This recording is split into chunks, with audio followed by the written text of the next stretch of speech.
Talo fantu talafola radio Samoa lo maia o talo le tai au. O le soe loa i le tono pe aso malolo ni usila i le aso to e sauninga o le tamaita i tupu, Queen Elizabeth le lua. O au se talia o le awa saula whaasala launga o le ayaila lato waso malolo wha apea Peritania.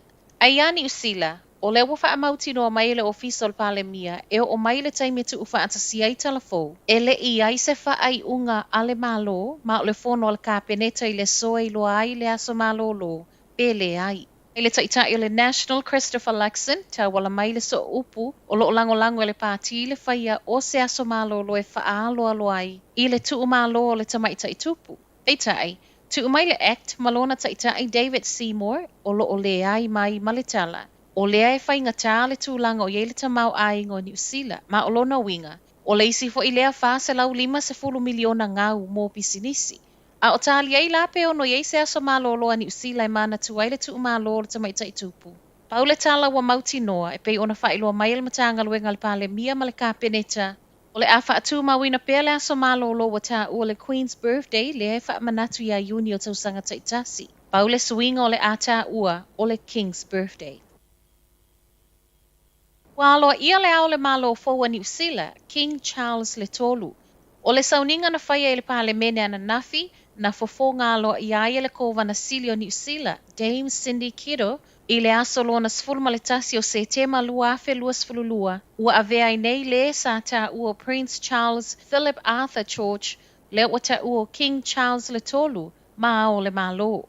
O le sauninga i le awa uli ana nafi na whaiai le mai a whaia fo i o le sauninga i Peritania. I le aso to onai le taimi New Zealand, e aloa i le tula i mai o King Charles i le tofi. Ma o le tala whaasolopito o le sauninga, o le ulua i taimi lea ua whaasala lawa i lunga o televise, e tusa ma le pule a le tupu fou. E se mai whaalolonga masani ma sauninga wha le maloa New Zealand na nafi, o le aso fo e na nafi na tu uai e le silia ma le tolu se fulu o sui o le militeli e le atunuu, New Zealand mo Peritania ina ia awa atu i sauninga muli o le tamaita i tupu.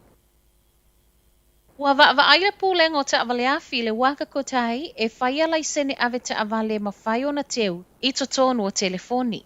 O se suinga i ono mo o mia ai le sui o tū la fono, wha apele whainga fōu e tatau ona whai ai lai sene ave te awale. A o awhea fo i e mo o mia ai le wha a fo i ato lai sene o lo o wha o ngā ina nei. Mai le pūlenga o lo i ai sui o lo o wa ai i tū nei, ma o lea wha ato a mata la tō so e suenga.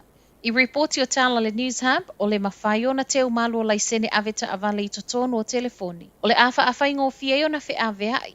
Ma o lo o ngālu lue foi, ia wha awhai ngō fie o na i loa ai online aso e wha angata ai sala. O le sitala, wha apea pei meni o lo o nofo ai tala fuai. O se swing o le ata pa ai fo i le pūlenga le ngālu lue wha atasi ma le matanga luenga le wā i whafo. Lea e wheso o te aiei te konolosi ma wha awhai ngō fie o na wha amaonia wha amaumaunga. O le tausanga fou leo tau e ono whaalawi loa ai le nei suinga fou. To o 5 tangata mali liu mafua mai na ua sae le waa a o iai i ngā taia Goose Bay i Kaikoura. Se fulutasi la tau sai lungo le waa, ma o le toa ono na whaasaoina a o le toa 5 na mali liu ai lava i le tae a o le asa toa nai. Moli maua i la tau na waa ia le waa wa mafuli, o lea sa malu le sami, ma ele ai ma se mea i ono feto ai, e ono mafua i ona sae se ia vanga na ai le tafola. O ma salosalonga wa iei nei mafua i moli maua i latou na vaaya. O le tafola lea na ono mafua i ona mafuli le vaa. O le toa sefulu sa iei lungo le vaa, o sui o le Nature Photography Society of New Zealand, va atasi ai ma le kapeteni o le vaa. Tala fa ai u? Ua whaatalo sanga ina le ave e seo polo a ingolo whaamalo si ai tuyo i lato wa tā ua. O support workers i le soifua malo loina, se i fesoa soani le toa ngao o le au whai ngā luenga. Tu sa male fitu se lautangata whai ngā luenga mawalulunga to mai maa ngā waa nei le soifua malo loina. E toe foi i ngā luenga pe a ave e sea lea polo a inga. Talo sanga i le New Zealand Health Group a ngā i le malo e whaamuta ia. Ona ua mo o mia tangata whai ngā luenga nei le i whai atui. E toe foi mai.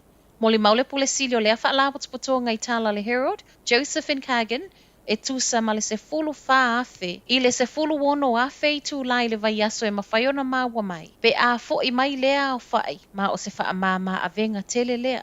Ai isa tali mai le ofisa le Minister o Koviti Dr. Aisha Vero le mafua angolo o wha umi ai peona wha amalo sia tui. Mō tangata ngā lulue nei, e leisa isi tala wha o popo le wha ai unga wa mai a fufonga mai le pāle mia. O le soe tu sama reporti o le afono e le kāpeneta mai loa i le tono le traffic light system ni usila, wha api ai maisi tu la afono le Koviti e au fi ai tali fufonga, ma a tono e ono sa wai beta lia le talo sanga wha angata ile polo a ingolo wha malo si ai pia le whai o tui pui pui o support workers lea e tele ina ngalo luei tua i le community. Talanalo Radio Samoa, manuia le amatanga le vaiaso.